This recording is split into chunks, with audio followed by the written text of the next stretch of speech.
He found her on the cold flagstones of the observatory, a fallen star in a universe of shadows.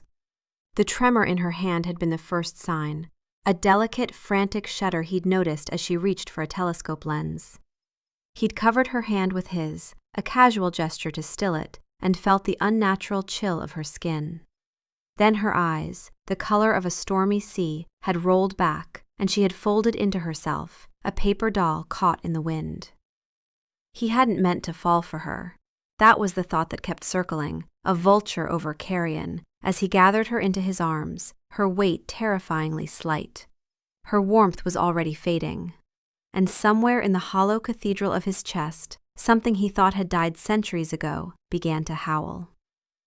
He was Marcus Valdres, a prince of blood and shadow, bored with the gilded cage of his eternal life. She was Elena Cross, a mortal girl with a quiet fire, burning through her numbered days with a grace he had never known. Their beginning was a lie, a cruel bet forged in arrogance and wine, a game to break the monotony of his existence. But her laughter became a language he wanted to learn, her silence a sanctuary he didn't deserve. He fell first, he fell hardest, and he fell without a net. This is the story of a love built on a foundation of deceit, a reckoning with a truth more painful than any lie, and the desperate bargain made between a borrowed life and a forever cage. The memory of that night tasted like ash in his mouth.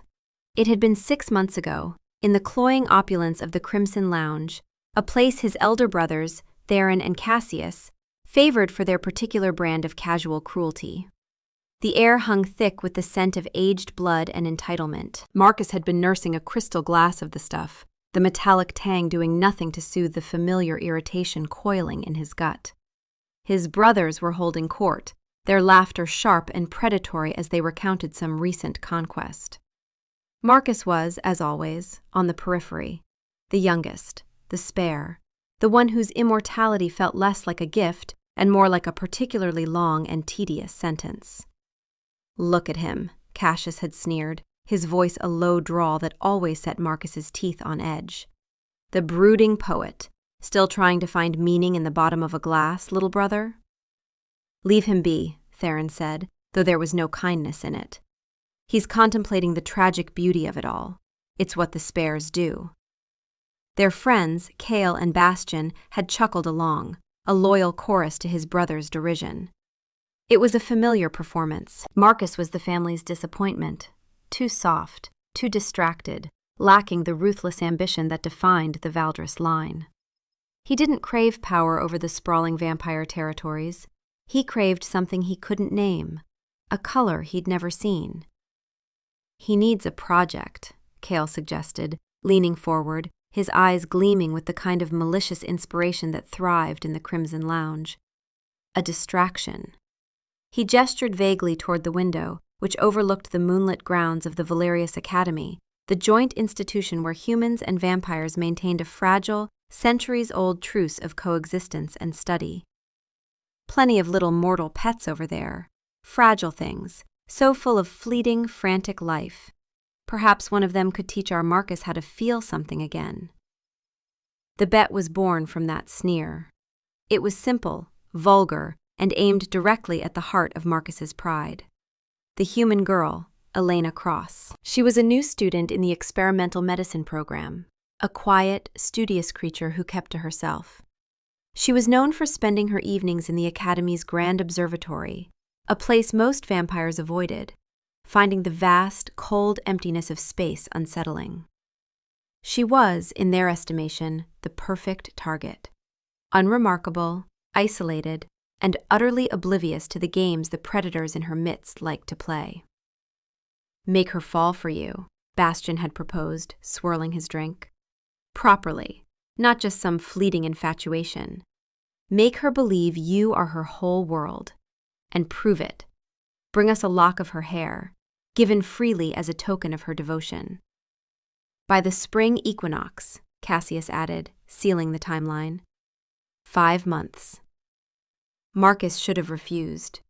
He should have shattered his glass on the floor and walked away. He should have told them that their boredom had curdled into something ugly and pathetic, but their condescending smirks, The casual way they dismissed him ignited a cold fire in his veins. He was tired of being the afterthought, the shadow to their blinding arrogance. So he'd met Cassius's gaze, a chilling replica of their father's, and nodded once. Fine. The word had felt like a shard of glass in his throat. He'd left the lounge that night with their laughter echoing behind him, the terms of the bet a brand on his conscience. He had a target, a timeline, and a purpose he already despised. He found her the next evening, just as they'd said, in the silent, silvered dome of the observatory. She was sketching in a worn leather notebook, the charcoal stick moving with a focused intensity that seemed to shut out the rest of the world. She didn't notice him at first, and for a long moment, he simply watched her. The curve of her neck, the stray wisp of dark hair that had escaped her braid, the absolute stillness of her absorption. There was a fragile strength in her solitude, a self-containment that felt more intimidating than any fortress wall. This, he realized with a sinking feeling, would not be as easy as his brothers believed. And a small, treacherous part of him was glad. He stepped out of the shadows, his polished shoes making a soft, deliberate sound on the stone floor. Her head snapped up, her gray eyes wide and startled, and for the first time, Marcus Valdres felt the unnerving sensation of being truly seen. The game had begun. His approach was a carefully constructed fiction, a masterpiece of feigned sincerity. He started with proximity, becoming a silent fixture in her world. He would find a seat across the library, not looking at her, but making his presence a known quantity. He'd appear in the gardens as she took her morning walks, offering a polite, distant nod. He was building a foundation of familiarity before he ever laid the first stone of his deception. He wanted her to grow accustomed to the sight of him, to let her guard down not through charm, but through sheer, unremarkable persistence. Elena was not like the other human women at the academy. They were often drawn to the danger and allure of his kind, their eyes wide with a mixture of fear and fascination. They sought attention, played games of their own. Elena sought only solitude. She moved through the world as if wrapped in a layer of glass, observant but untouchable. She carried an air of quiet melancholy that he initially mistook for shyness. When he finally spoke to her, a full week into his silent campaign, it was by the reflecting pool in the central courtyard. He'd accidentally dropped a book near her bench, a ridiculously cliché maneuver that made him cringe internally. "Apologies," he said, his voice smoother than he felt. He retrieved the book, a collection of ancient astronomical charts. "I was distracted." She looked from the book to his face, her expression unreadable. She didn't offer the flustered, eager reply he expected. Instead, she simply said, "The cartography is inaccurate in that edition. They miscalculate the parallax of stars in the Cygnus constellation." He was taken aback. He'd chosen the book precisely for its obscurity, a prop to signal a shared interest. He hadn't actually read it. "You're familiar with it?" he managed, recovering quickly. "I prefer looking at the stars to reading about them," she replied, her gaze drifting upward to the twilight sky. "They're more honest." That was their first conversation. It was brief, academic, and utterly devoid of the flirtatious undertones he had intended to cultivate. She was a puzzle, and despite his cynical mission, he found himself intrigued. The game shifted. It was no longer about simply winning the bet. It was about cracking her code. He began to engage her on her own terms. He asked her about her studies, about the intricate mechanics of stellar cartography. He listened, truly listened, as she spoke about nebulae and pulsars, her voice losing its guarded edge and taking on a quiet passion that transformed her face, making it luminous in the half-light of the library stacks. He discovered the small details of her life. She took her tea with honey but no milk. She had a faint scar above her left eyebrow that she absently touched when she was deep in thought. She hated the color yellow. She loved the scent of old books and rain on stone. These were useless pieces of information for the purposes of the bet, yet his mind catalogued and stored them like treasures. He started leaving things for her, a rare bloom from the Academy's nocturnal greenhouse on her desk, a new stick of high-quality charcoal by her sketchbook, a cup of tea, prepared exactly as she liked it, waiting for her in the observatory. He told himself it was strategy, a way to insinuate himself into her life through thoughtful gestures. He refused to acknowledge the genuine pleasure he found in anticipating her needs, in imagining the small secret smile she might have when she found his offerings. One evening, nearly 6 weeks into his campaign, he found her shivering in the observatory. The ancient dome was poorly heated, and a damp chill had settled in the air. He had shrugged off his own expensive woolen coat and draped it over her shoulders without a word. She had looked up at him, her eyes wide with surprise, and for the first time, the glass wall around her seemed to fracture. "Thank you," she whispered, pulling the coat tighter around herself. The fabric swallowed her small frame, and the scent of him, sandalwood and night air, enveloped her. He had merely nodded, taking a seat a respectable distance away, pretending to be absorbed in a chart of his own. But he hadn't seen the stars on the page. He had only been aware of her, wrapped in his coat, her warmth seeping into the wool, a silent, intimate connection that felt more real than any lie he had ever told. Later that night, as he walked back to his own sterile, empty quarters, he found himself thinking not of his brother's approval or the satisfaction of winning the bet, but of the way the moonlight had caught in her hair. He was beginning to realize, with a dawning sense of horror, that the trap he was so carefully setting for her was also closing around him. The hunter was becoming entangled in his own snare. The weeks bled into 2 months, then 3, and the bet became a ghost, a shameful secret that haunted the edges of his consciousness. The carefully constructed fiction of his affection had somehow, impossibly, become his reality. The feigned interest was now a genuine hunger to know everything about her. Her past, which she spoke of only in vague, fleeting terms, a quiet childhood, a love for science inherited from her father, and her future, which she never mentioned at all. He found himself rearranging his entire existence around the quiet rhythm of hers. His days, once a long stretch of bored indolence, were now structured by the moments he might see her, in the sun-drenched library in the afternoon, walking the frost-covered grounds at dawn, or in the silent communion of the observatory at night. He learned the cadence of her laughter. It wasn't a loud or frequent sound, but a soft, breathy chime that she seemed to stifle as soon as it escaped, as if she were surprised by her own capacity for joy. He made it his private mission to coax it out of her. He told her stories of his own ridiculously long life, editing out the blood and violence and leaving only the absurdities, the fashion of the 18th century French court, the folly of the first human attempts at flight, the time he'd accidentally convinced a Roman senator that his horse could predict the weather. She would listen, her head tilted, a small smile playing on her lips, and sometimes a genuine laugh would break free. Each one felt like a victory, a small, perfect jewel he hoarded for himself. One rain-lashed evening, the library was nearly deserted.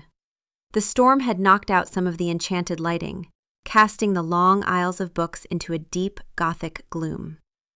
He found her in a remote alcove, a single candle flickering beside her, casting dancing shadows on her face. She wasn't reading. She was staring out the tall, arched window at the rain sluicing down the glass. "A storm is just the sky's way of feeling something," she said softly, without turning to look at him. She had become so accustomed to his presence that she no longer startled when he appeared. "And what is it feeling now?" he asked, his voice a low murmur, careful not to break the fragile peace of the moment. "Grief, I think," she said. "Or maybe it's just washing everything clean." She finally turned to him, and in the flickering candlelight, he saw a profound sadness in her eyes, a weariness that seemed too heavy for her slender shoulders. It was a look he had seen before, in the eyes of ancient vampires who had outlived everyone and everything they had ever cared for. It did not belong on her face. Impulsively, he reached out and brushed a stray strand of hair from her cheek. His fingers, usually so cold, felt the warmth of her skin, a spark of life that shot through him like lightning.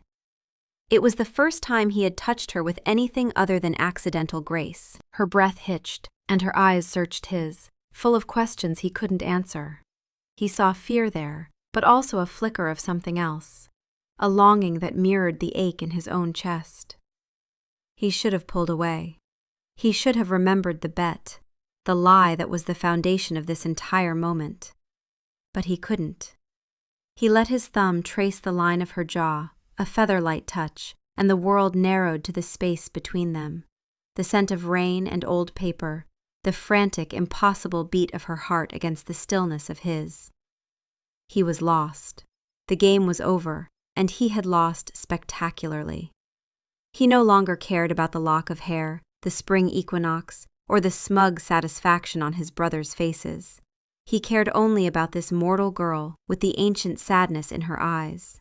He wanted to erase that sadness, to stand between her and whatever ghosts haunted her. He wanted to be the reason for her smile, not just a spectator to it. The next day, he brought her to a place he had shown no one else, a hidden glade deep in the woods that bordered the academy. It was a place where moonlight pooled on the ground like liquid silver, and the flowers, a rare species called moon petal, bloomed only in total darkness, their white petals glowing with a soft, internal luminescence. "It's beautiful," she breathed, her voice filled with a genuine, childlike wonder that made his chest ache. She knelt, tracing the edge of a glowing petal with one finger. "How is this possible?" "Some things don't need an explanation," he said, watching her. "They just are." She looked up at him then, her face illuminated by the ethereal glow from below, and she smiled. It wasn't the small, hesitant smile he was used to. It was a wide, radiant, unguarded smile that lit her up from the inside out. It was the most beautiful thing he had ever seen in his 400 years of existence. And in that moment, he knew he was in love with her. It wasn't a choice, it was a fact, as undeniable and as breathtaking as the glowing flowers at their feet. He loved Elena Cross, and that love was going to destroy him. He was building a paradise on poisoned ground, and he knew, with a certainty that chilled him to the bone, that when she discovered the truth of his deception, she would never forgive him. He had 2 months until the equinox, 2 months to live in this beautiful, fragile lie before it all came crashing down. The lie was a constant, bitter taste in his mouth. Every shared smile, every quiet conversation, every moment of burgeoning intimacy was tainted by the knowledge of its corrupt foundation. He began to avoid his brothers, their knowing smirks and casual inquiries about his project feeling like physical blows. Cassius had cornered him in the hallway one afternoon. "How's the little mortal doing? Getting attached yet? Or should I say, is she getting attached?" The mockery in his voice was unmistakable. Marcus had simply walked away without answering, his jaw clenched so tight he thought his teeth might shatter. Bastian had sent him mocking notes, reminders of the deadline, suggestions for romantic gestures. Each one went into the fire unread after the first. He found himself flinching from Kale and Bastian, their camaraderie now feeling like a conspiracy he was a part of, against the only person who had made him feel anything real in centuries. The spring equinox loomed not as a deadline for a bet, but as a day of judgment. He had no intention of collecting his prize. He had decided to let the day pass, to endure the humiliation and mockery from his brothers. It was a small price to pay for the fragile, stolen happiness he'd found with Elena. He would bear their scorn as his penance. His love for her had become the central organizing principle of his world. He had stopped seeing her as a human, a mortal, a fragile creature. He saw her only as Elena. He saw the fierce intelligence in her eyes, the stubborn set of her jaw when she was wrestling with a difficult concept, the deep, surprising well of kindness she showed to everyone, from the academy groundskeepers to the timid sprites who tended the library's enchanted fires. He was learning her, not as a target, but as a person. And the more he learned, the more he despised the man he had been in the Crimson Lounge that night. He planned to tell her everything, after the equinox. Once the bet was officially lost, and his motivations, however misguided, could be separated from its vile context. He would confess his sins and beg for her forgiveness, knowing full well he didn't deserve it. He would lay his desiccated heart at her feet and pray she didn't crush it completely. He clung to a desperate, foolish hope that the connection between them, which felt so real, so powerful to him, might be strong enough to withstand the poison of its origins. He hoped she felt it too, this invisible, shimmering thread that seemed to bind them together even when they were apart. She had begun to let him in her own quiet, cautious way. She would save him a seat in the observatory, share passages from her books, and ask him about his past, with a genuine curiosity that went beyond polite conversation.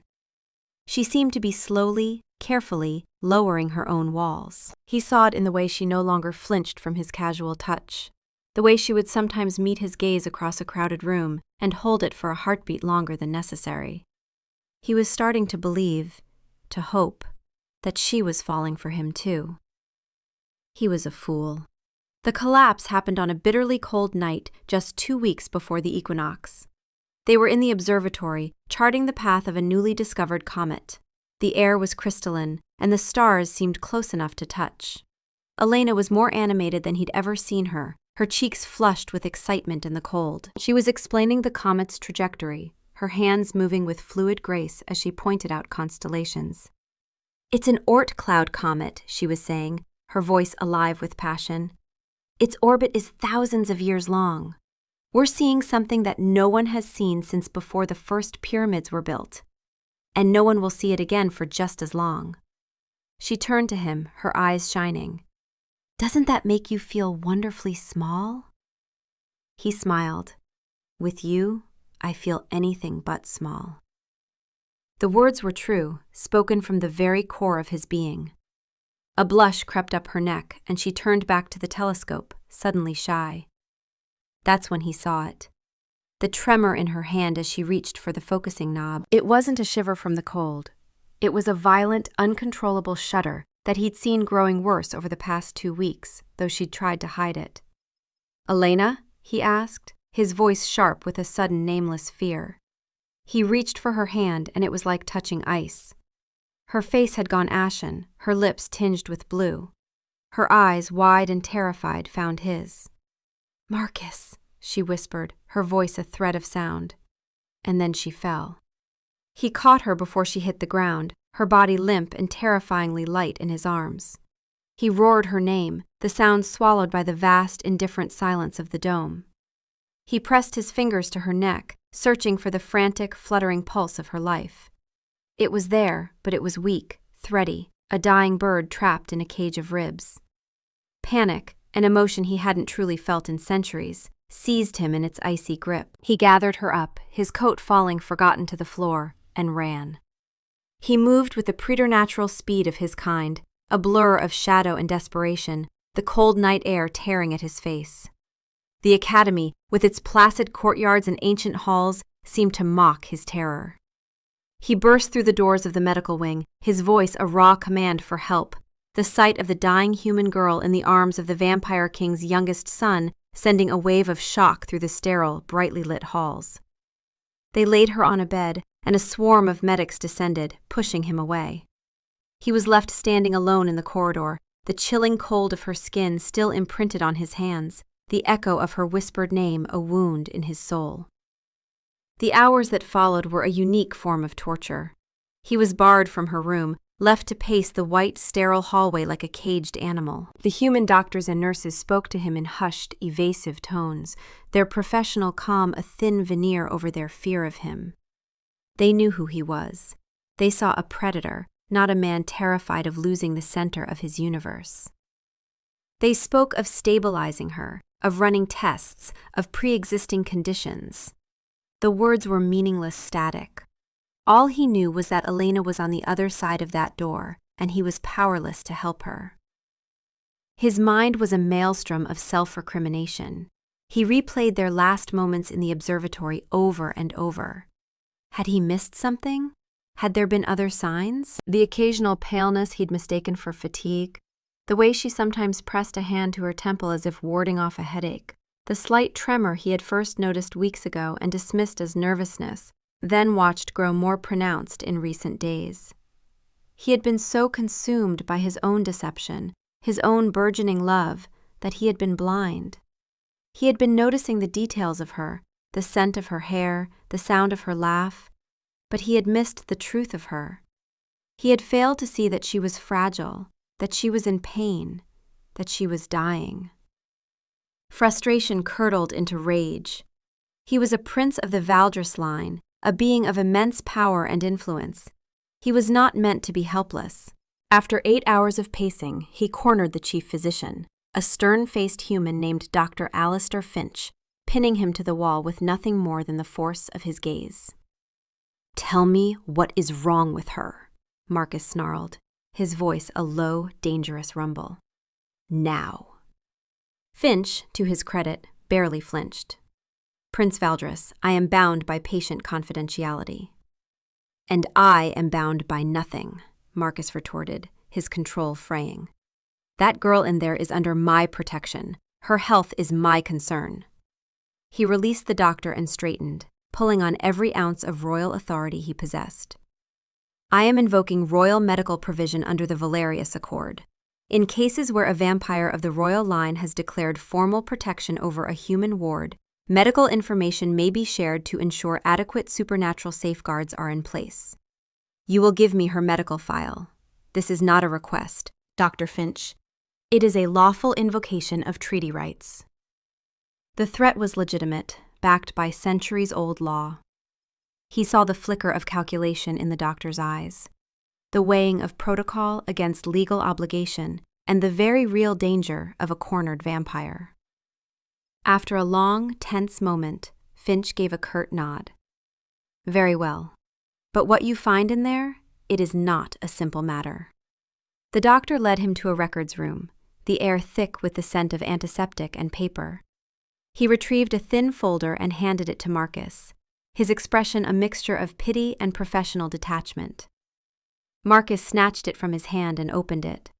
His eyes scanned the medical terminology, the charts, the clinical, dispassionate language that described the slow, systematic destruction of the woman he loved. The diagnosis was at the top of the first page, stark and brutal in its finality. Cerebral amyloid angiopathy, type gamma. Genetic. Incurable. Degenerative. He devoured the pages, his immortal mind processing the information with horrific speed. It was a rare blood disease, one that progressively weakened the walls of the blood vessels in the brain.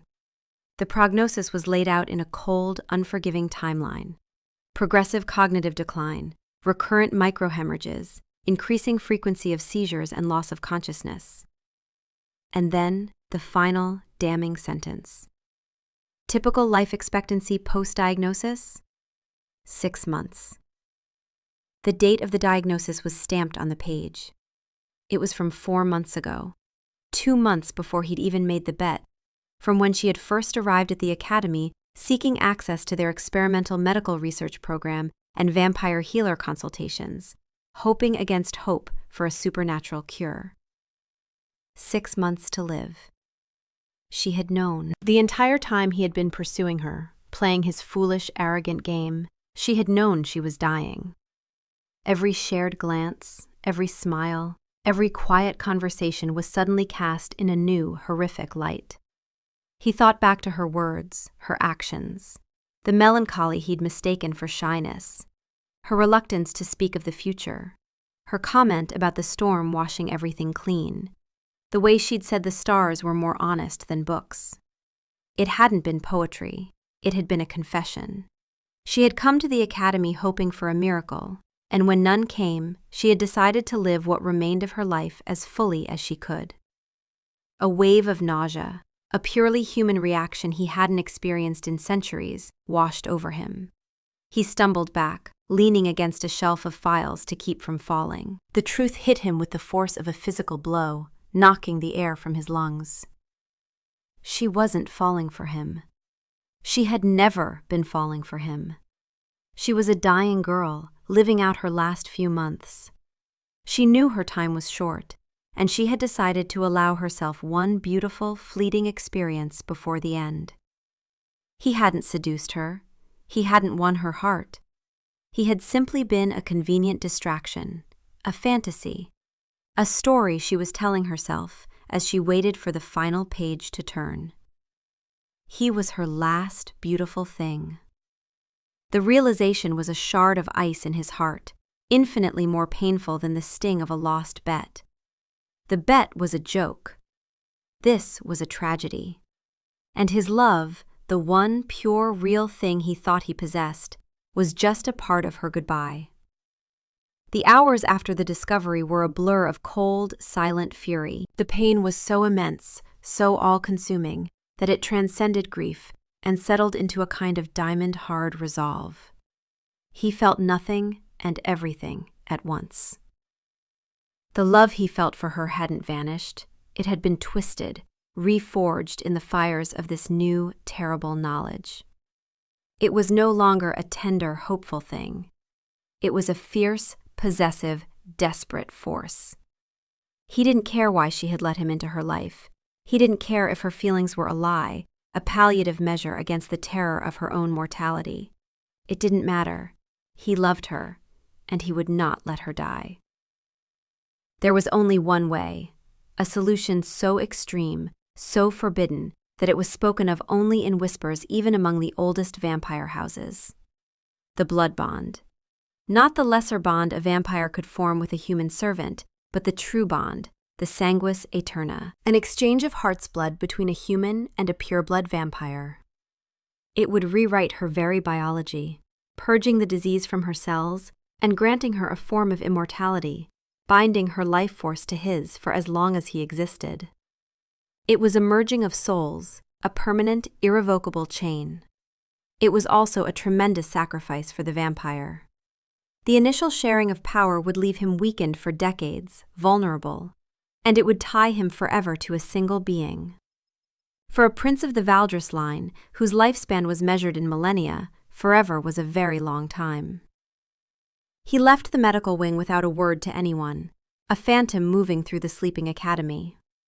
He went straight to the heart of his family's power, the Onyx Spire, where his father, King Valdric, held his court. He bypassed the guards, the courtiers, the entire suffocating apparatus of his father's rule, and strode directly into the throne room. King Valdric was an intimidating figure, carved from ancient stone and shadow. He sat upon a throne of polished obsidian, his presence so immense it seemed to drink the light from the air. He looked up as Marcus entered, his eyes the color of frozen blood, showing no surprise. The king saw everything. "Marcus," his father's voice was like the shifting of tectonic plates. "To what do I owe this unscheduled and highly dramatic intrusion?" "I need your permission," Marcus said, his voice raw but steady. He did not bow. He did not show deference. This was not a son petitioning a king. This was one desperate being confronting another. "I wish to perform the sanguis aeterna." A flicker of something, interest, amusement, passed through the king's ancient eyes. With whom? Another power play from the Montclair family? A political alliance with the Ashfords? "With a human," Marcus said, the words hanging in the vast, silent chamber. For a long moment the king said nothing. The silence stretched, heavy and absolute. Then a low, rumbling sound emerged from his father's chest. It was laughter. A dry, mirthless, chilling sound. "A human," Valdric repeated, as if tasting an exotic and distasteful word. "You would shackle yourself for eternity, weaken our bloodline, for a mortal pet? Have you finally taken leave of your senses, my son? Your sentimentality was always a weakness, but this is a farce." "Her name is Elena Cross," Marcus said, his fists clenching at his sides. "And she is dying." He explained everything, the words spilling out of him in a torrent, the disease, the prognosis, the bond being the only cure. He laid the facts before his father, a clinical, desperate appeal. He did not speak of love. His father would see love as a disease far worse than any mortal affliction. He spoke of necessity, of a unique case, of the one and only solution. "You would waste a gift of the blood on a broken vessel," the king said when he had finished, his voice laced with contempt. "You would pour our legacy into a sieve. For what? A few more years of her company before she withers and ages? A constant reminder of the foolish bargain you made? You will be bound to her dust." "The bond will grant her longevity. She will not age as other mortals do," Marcus argued, his voice rising. "She will be preserved. Her aging will slow to a fraction of normal, tied to my own immortal nature. She could live for centuries." "Preserved," his father scoffed, "like a flower pressed in a book. She will not be one of us. She will be a half-thing, a reminder of your folly. Your brothers already mock you for your softness. This will make you a laughingstock for the next 500 years. You will be the prince who chained himself to a dying human out of pity." Pity. The word struck Marcus like a physical blow. Was that what this was?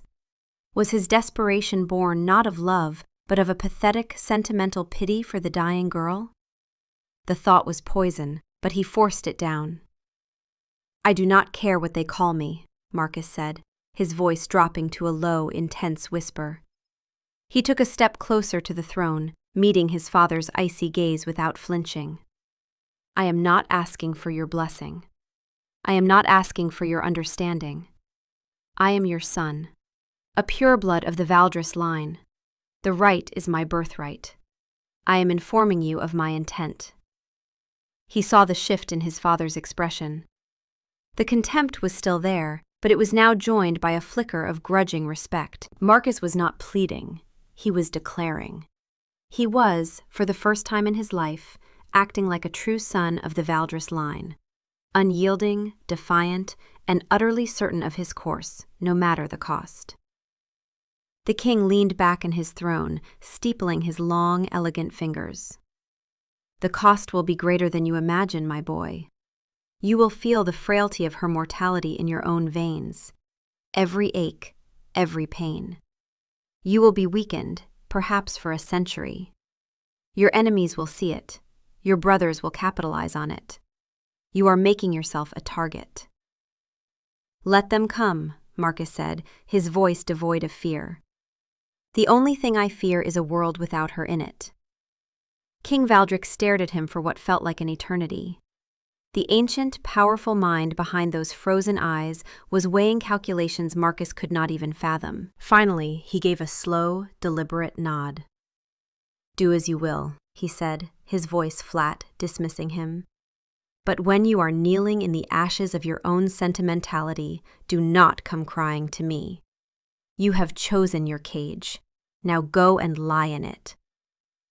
Marcus turned and walked from the throne room without another word, his father's cold permission feeling less like a victory and more like a final, damning judgment. He had what he needed. Now he had to face the hardest part, convincing Elena to accept a gift that would look, to her, exactly like a cage. He found her awake. She was propped up against a mountain of white pillows, looking small and fragile in the oversized hospital bed. The room was sterile and silent, the only sound the soft, rhythmic beep of a monitor beside her. The ethereal glow of the enchanted lights cast her face in a pale, ghostly luminescence. She looked like a figure from a tragic opera, beautiful and already fading. She turned her head as he entered, and her eyes, those stormy gray seas, were filled with a profound, soul-deep exhaustion. "Marcus," she whispered, her voice a dry rasp. He crossed the room in 3 long strides, his heart, the dead, still thing in his chest, aching with a pain that felt impossibly alive. He pulled a chair to her bedside and sat, taking her hand in his. It was still so cold. "They told me you know," she said, not a question, but a statement. She didn't look at him, her gaze fixed on their joined hands. I'm sorry. I should have. I never wanted you to find out this way. Why didn't you tell me? He asked, his voice rough with suppressed emotion. The question was a raw, open wound. She finally met his eyes, and he saw not deception, but a devastating sadness. What would I have said? Hello, Marcus. It's a pleasure to meet you. By the way, I'm dying. Please don't get too close. A bitter, humorless smile touched her lips. There were no good words for it, so I chose silence. I just wanted a little time to feel normal, to look at the stars and not think about the end. Her voice broke on the last word. With you, I could almost forget. The sincerity in her voice was a knife in his gut. His grand, tragic theory that he was her final fantasy, a plaything for a dying girl, crumbled into dust. This wasn't the calculated act of a woman seeking a final thrill. This was the quiet desperation of someone who wanted to live, just for a little while, without the shadow of death hanging over her. He had been so wrong.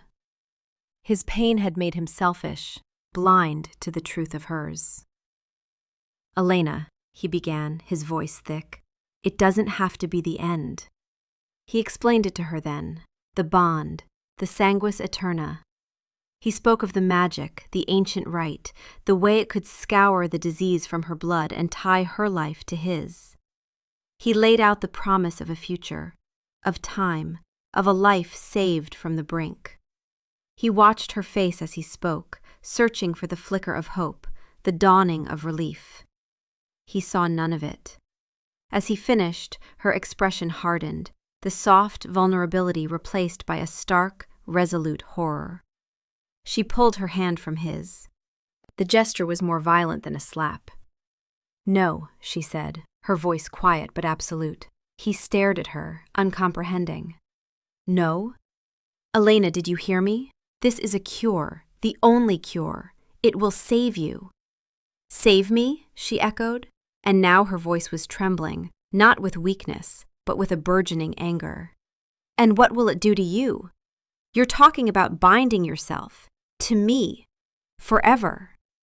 She shook her head, a sharp, frantic motion. No, absolutely not. That doesn't matter, he insisted, leaning forward, trying to recapture her hand. My life is long. What is forever to me? Everything, she shot back, her eyes flashing with a fire he hadn't seen before. Forever is everything, Marcus. I have been living with a death sentence for months. I know the value of time better than anyone, and I will not let you sacrifice your eternity for me.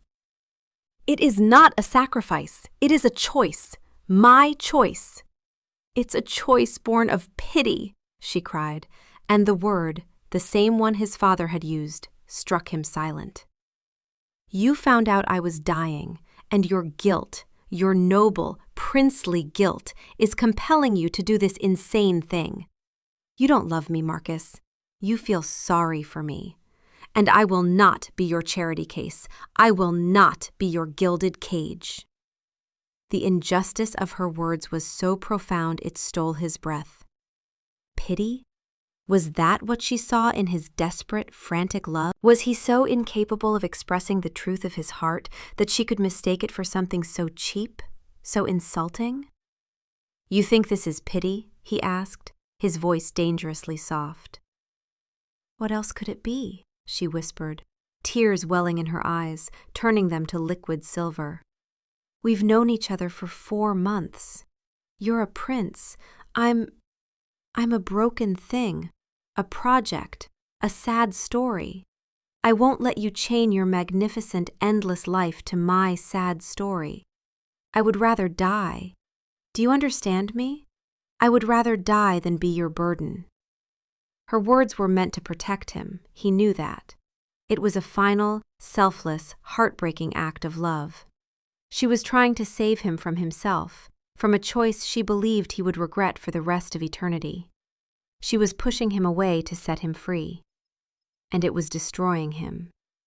He had to make her understand. He had to tear down this wall of noble sacrifice she was building between them. He had to show her the truth, no matter how ugly it was. He stood up, the chair scraping harshly against the floor. He looked down at her, this fierce, proud, dying woman who thought she was protecting him, and he knew there was only one way left. He had to confess everything. He knelt. The gesture was so foreign to him, so contrary to every instinct of pride and station bred into him over 4 centuries, that it felt like a dislocation of his very soul. He knelt on the cold, sterile floor beside her hospital bed, bringing himself lower than her, an act of supplication, of surrender. He took her hand again, and this time she didn't pull away. Her fingers were limp, unresponsive in his. "This is not pity, Elena," he began, his voice a raw, broken thing. He kept his eyes on their joined hands, unable to meet her gaze. The shame was a physical weight, pressing down on him. "It's penance." She said nothing, but he felt her tense, a question in her stillness. "Our beginning, it was not a coincidence," he forced the words out, each one tasting like poison. "Me finding you in the observatory, the book I dropped, our conversations, none of it was chance. It was all a lie." He told her everything.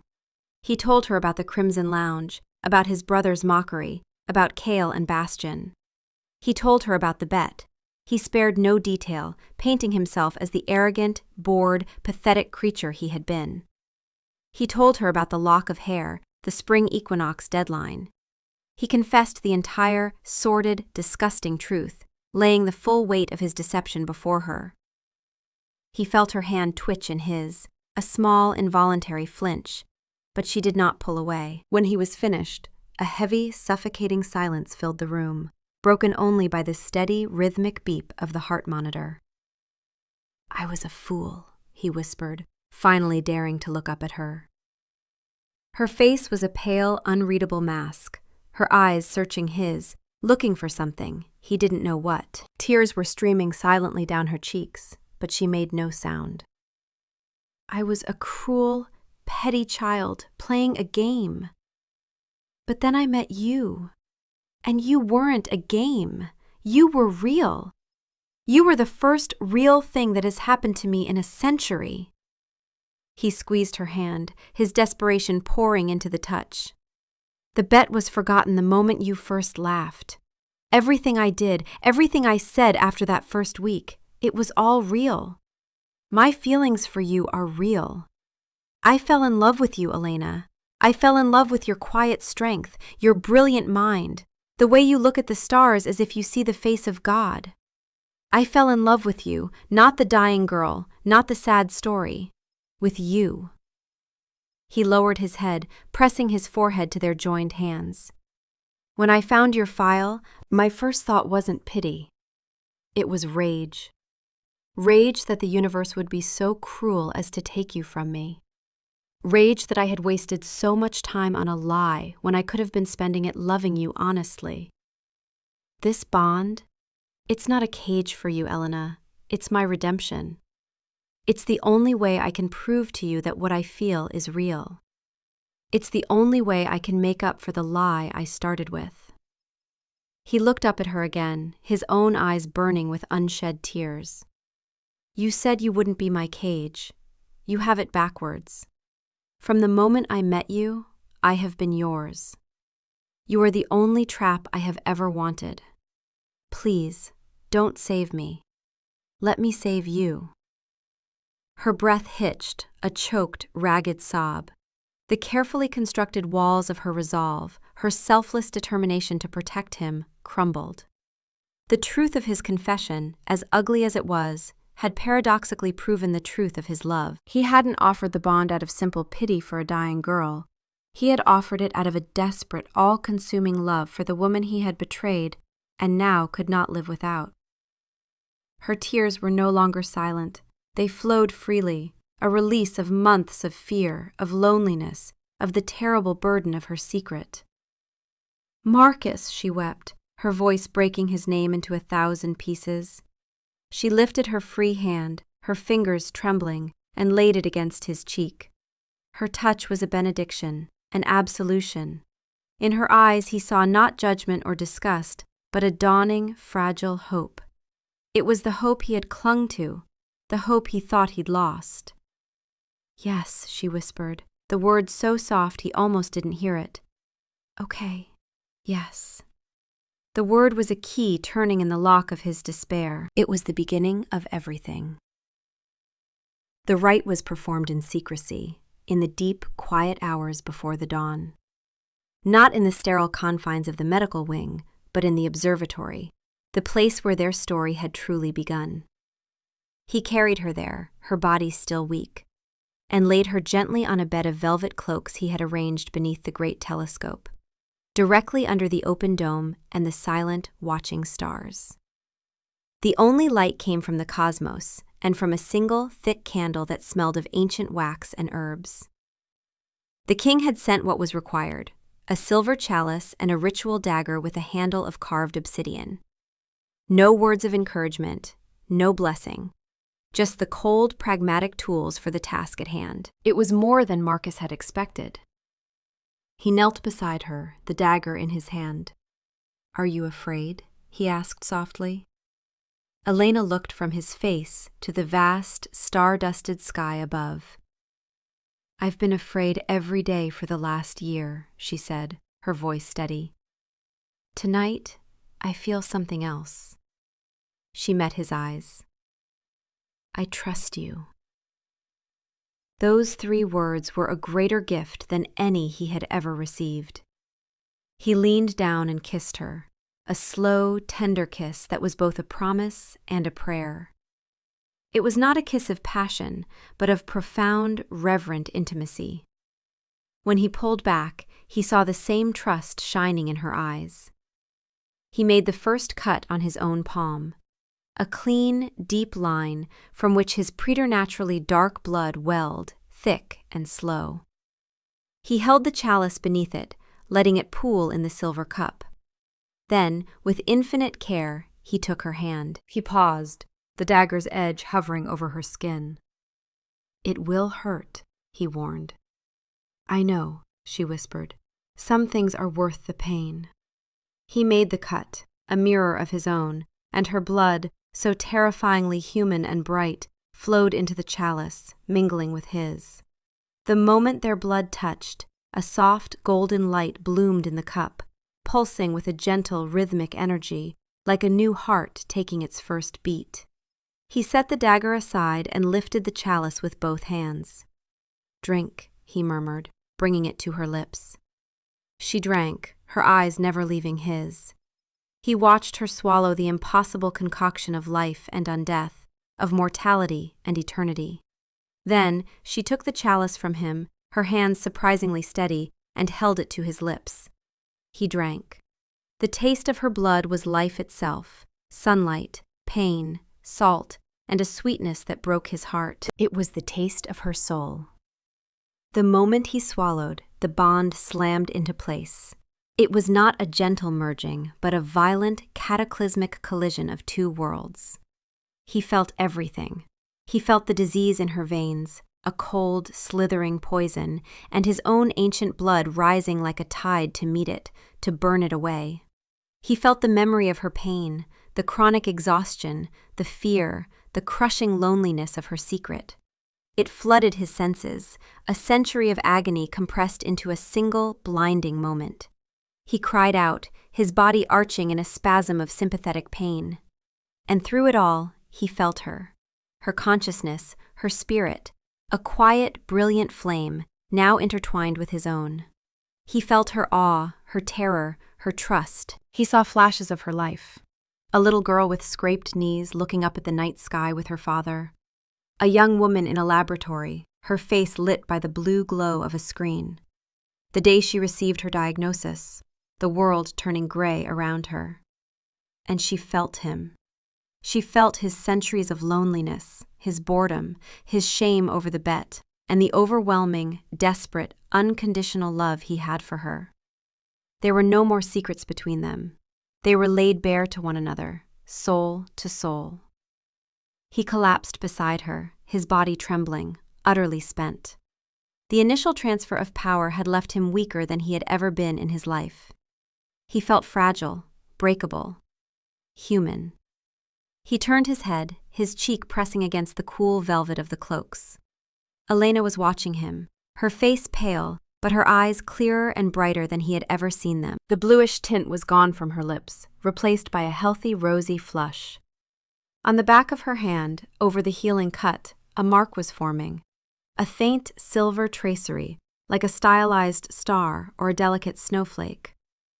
His mark, the outward sign of the bond. She reached out and laid her hand on his chest, right over his still heart. "I feel you," she whispered, her voice filled with wonder. "You're so quiet."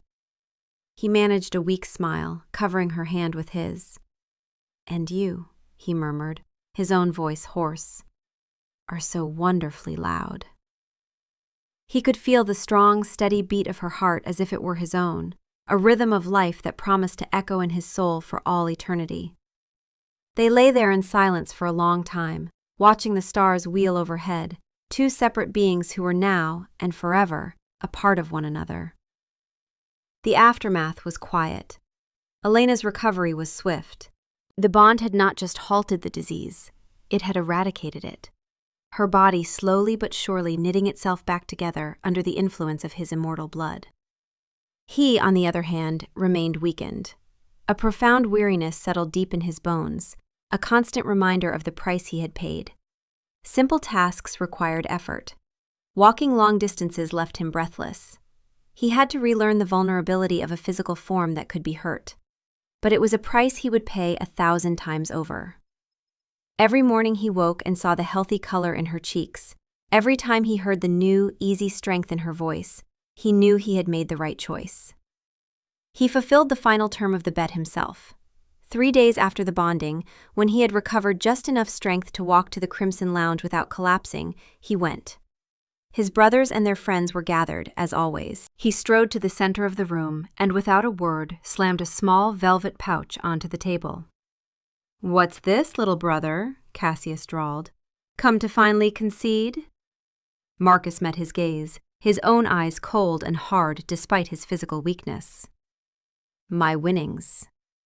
Bastian opened the pouch and emptied its contents. A lock of dark, silky hair coiled on the polished wood. But it wasn't Elena's. It was his own. "The bet was to make her fall for me," Marcus said, his voice quiet but carrying through the suddenly silent room. "To make her believe I was her whole world. Well, I failed. Instead, I am the one who has fallen. She has become my whole world. And this bond," he held up his hand, where a faint, star-shaped scar now marked his palm, a mirror of hers, "is a token of my devotion to her, given freely. So I believe I have won." He turned and walked away, leaving them in stunned silence. The effort of the confrontation left him shaking, but he didn't let it show until he was out of sight. He never returned to the Crimson Lounge. He never made another bet. The boy who had accepted that challenge out of pride and boredom was gone, burned away in the crucible of his love for a dying human girl. His new life was quieter, simpler. He and Elena spent their time in the observatory, in the library, in the hidden glade of moon petals. The academy buzzed with rumors about them, about her miraculous recovery, about the faint silver mark on her hand and the new, subdued demeanor of the youngest Valdres prince. They paid it no mind. Their world had shrunk to the space between them, and it was a universe vast enough for both of them. One evening, months later, they were in the observatory, just as they had been on that terrible night. Elena was at the telescope, her movements sure and steady, her health fully restored. He stood behind her, his arms wrapped around her waist, his chin resting on her shoulder. His strength was slowly returning, though he would never be what he was before. He felt the strong, steady beat of her heart against his chest, an eternal rhythm. "Look," she whispered, pointing to a faint smudge of light in the eyepiece. It's the comet. It's on its way out now, leaving us for a few thousand years. He watched the distant traveler, a lonely wanderer in the cold, dark void. Doesn't that make you feel wonderfully small? He murmured, echoing her words from that night. She turned in his arms, her gray eyes, now clear and bright and full of life, meeting his. She smiled, that wide, radiant smile that still had the power to stop his heart. "No," she said softly, her hand coming up to cup his cheek. "Not anymore. With you, I feel infinite."